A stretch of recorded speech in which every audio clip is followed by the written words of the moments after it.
Bom pessoal, eu sou o Christian da FT Education. Estou aqui nesse lugar especial que é o Velopark para falar de uma coisa que eu considero de extrema importância que vocês entendam. Como é possível fazer o controle de potência em carros que chegam dessa categoria, por exemplo, da DTB, chegam a 1000 cavalos de potência com um pneu de 215 milímetros.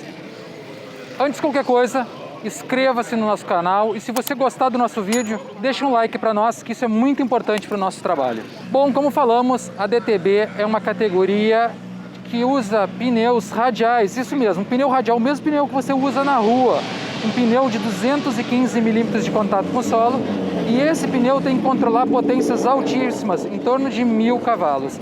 São carros que necessitam muito da eletrônica para o controle de potência. Se a gente observar aqui, ó, nós temos um pneu, que é exatamente o pneu que você compra no mercado, e ele tem o mesmo composto, ele tem as mesmas características de um pneu que você vai usar na rua. E isso é um dos maiores limitantes dessa categoria, porque por mais que eu consiga atingir 1000 cavalos de potência, eu não posso entregar toda essa potência logo na largada. Então essa potência tem que ser muito bem distribuída durante os 402 metros ou 201 metros, que é o percurso de uma arrancada oficial. Para vocês terem uma ideia de resultado desses carros e como é expressiva a necessidade de controle da potência que eles têm, esses carros eles percorrem de 0 a 100 em torno de 3 segundos e eles atingem em 402 metros cerca de 280 km por hora na casa dos 9 segundos altos. Então são valores ou números bem expressivos para um carro que tem características de um carro de rua. Mas como que a eletrônica consegue controlar a potência desses carros? Existem 4 formas de controlar essa potência. A primeira, através da pressão de turbo, que é diretamente proporcional à potência gerada. A segunda forma é através de corte de ignição. A terceira, atraso de ponto. E a quarta, através de controle da mistura. Mistura rica normalmente tem um efeito muito semelhante a ponto atrasado e o carro acaba perdendo uma certa potência. Então, essas são as 4 formas que a gente vai abordar agora. A primeira maneira de se controlar a potência de uma maneira bem eficaz é através do controle da pressão de turbo. Controlar a pressão é controlar a potência. E para controlar a pressão de turbo, a gente utiliza um sistema de válvula de incremento e válvula de alívio, que são 2 injetores, que vão controlar a pressão existente na cabeça da válvula. Essa pressão, ou gás que vai aqui dentro, ele está aqui. Vamos lá, vamos dar uma olhadinha? Aqui nós temos o reservatório de CO2, que é um gás que ele substitui aí o ar da pressurização. Então, nesse caso, eu tenho uma pressão muito maior, eu tenho lá 6, 7 bar de pressão disponível na hora que eu realmente preciso. E por que isso? Se eu precisar colocar na cabeça da válvula para controlar a pressão de turbo 2 bar, e eu só tiver 1,5 na pressurização, eu não vou conseguir. Com uma garrafa CO2 eu consigo na hora certa e a pressão necessária. Isso me dá velocidade e a certeza que eu vou atingir o alvo de pressão que eu gostaria na cabeça da válvula. Então, voltando aqui para o cofre do motor, a garrafa de CO2 está conectada à nossa válvula de incremento. A válvula de incremento vai mandar a pressão para a cabeça da válvula wastegate. Se essa pressão ultrapassar o alvo estabelecido, eu vou medir com o sensor vai me mandar para a ECU, não chegou no valor que eu gostaria, ela manda a válvula de alívio abrir para atingir a pressão. Vamos dar um exemplo? Se eu quiser colocar aqui 1 bar de pressão de turbo, abre a válvula de incremento, atingiu 1,05. Ela vai abrir rapidamente a válvula de alívio para ficar com 1 bar de pressão, que é a pressão alvo que nós estabelecemos, ou a pressão que o tuner estabeleceu.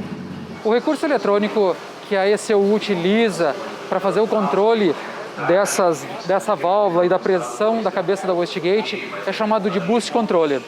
Qual é a dificuldade que se tem com o Boost Controller ou com o controle da pressão de turbo?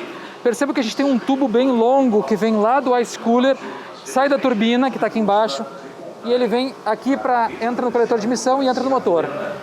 Entre alterar a pressão na cabeça da válvula e o motor realmente receber a pressão de turbo que se deseja, demora um certo tempo. Esse delay pode afetar na nossa resposta ou no nosso controle.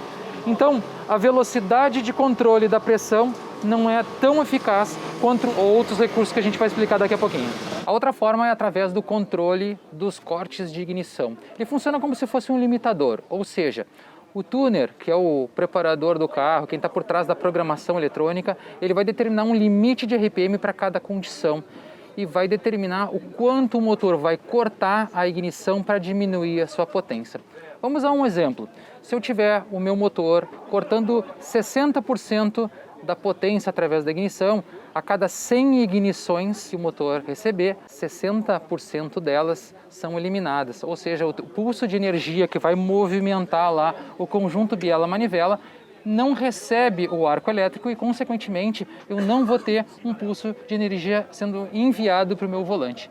Esse processo de corte de ignição, quando ele não é percebido ou não é sentido, ele até é saudável. O grande problema é quando a gente escuta ou sente que ele está chegando próximo aos 80% a 90% dos cortes. Ou seja, de 100 ignições, 80 não aconteceram. E nesse caso eu posso prejudicar demasiadamente a performance do motor e criar uma instabilidade de funcionamento no mesmo. Quando o controle de ignição ou corte de ignição está sendo percebido, ou se a gente está escutando que está naquela faixa lá acima de 70%, se a gente fizesse uma filmagem do pneu tracionando no solo, a gente vai perceber uma certa vibração dele, uma certa instabilidade, e essa instabilidade acaba diminuindo a possibilidade dele transferir a potência gerada pelo motor para o solo, que esse é o principal objetivo de um carro de arrancada, né? Ou de um carro que quer ter uma arrancada com maior performance. Então essa instabilidade do pneu gerada por um corte muito agressivo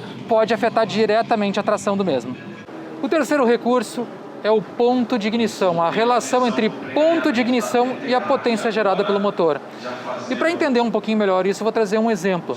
Imagine o seguinte, que eu estou no dinamômetro com esse carro e ele está gerando 500 cavalos. Quando eu atingir esse resultado, eu posso entender melhor como que o ponto vai reagir em relação à potência gerada.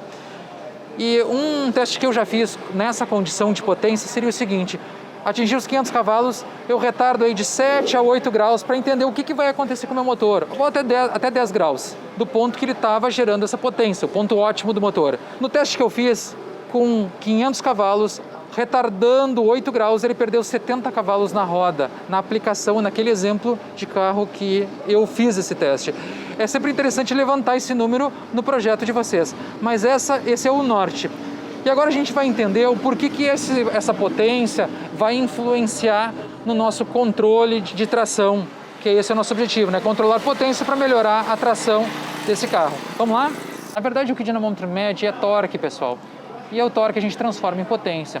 Mas imagine que esse motor aqui está gerando 50 kg de torque no RPM que ele usa para largada. 50 kg de torque multiplicado pela relação da primeira marcha 3:1, depois multiplicado pela relação do diferencial em torno de 4:1.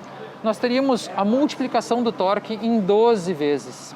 Ou seja, o que entrega na roda é 12 vezes maior. Imagine o seguinte, se eu tenho uma combustão dentro do motor que ela é extremamente rápida e, entre aspas, explosiva, ela vai me entregar essa reação para a roda, porque eu estou amplificando o nosso movimento aqui 12 vezes. Consequentemente, ao amplificar essa reação que ela tem no motor, porém, eu aumento o torque e diminuo o RPM da minha roda. Imagine o seguinte, se eu tenho uma combustão no ponto certo, o pico da combustão ampliado ele gera um movimento rápido na nossa roda. Se eu tenho o meu ponto sendo retardado, ele amplifica esse retardo, ou seja, a minha combustão ela acaba sendo mais suave e a energia que é transferida para a roda também é de forma mais suave e eu ganho muito em tração. Imagine que eu estou escolhendo uma combustão isolada. Se eu tivesse várias combustões acontecendo consecutivamente, isso geraria aí uma necessidade de harmonizar entre uma e outra. E nós temos um agravante. Esse motor é um motor a 4 cilindros. Quanto menor o número de cilindros, maior é essa interferência, porque eu tenho uma oscilação maior da velocidade angular da nossa roda. E eu tenho mais dificuldade do controle de tração.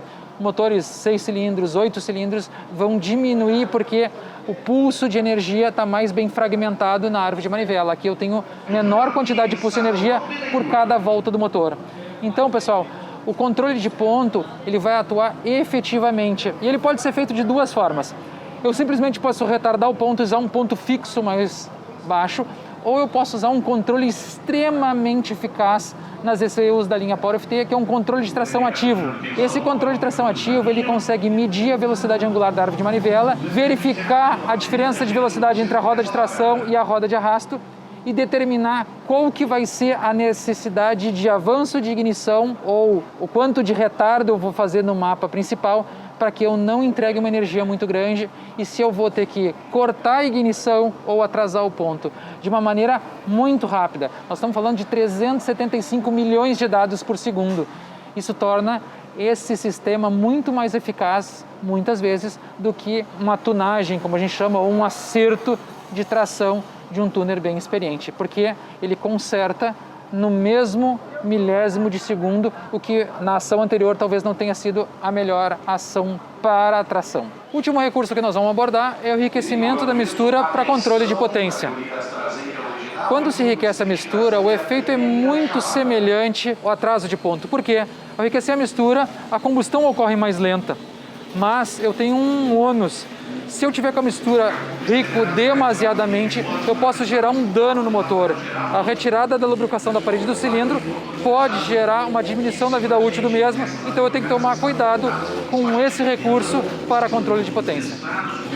Bem, pessoal, foram abordados aí 4 possibilidades ou 4 recursos para se controlar a potência utilizando a eletrônica Feltec.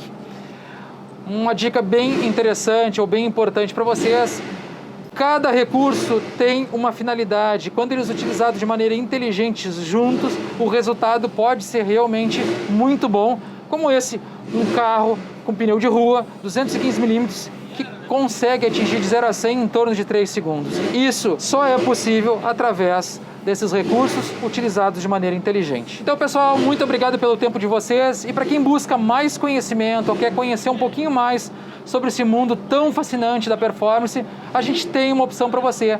São os nossos treinamentos online ou presenciais que estão disponíveis na nossa plataforma www.fteducation.com.br. Espero vocês lá, pessoal.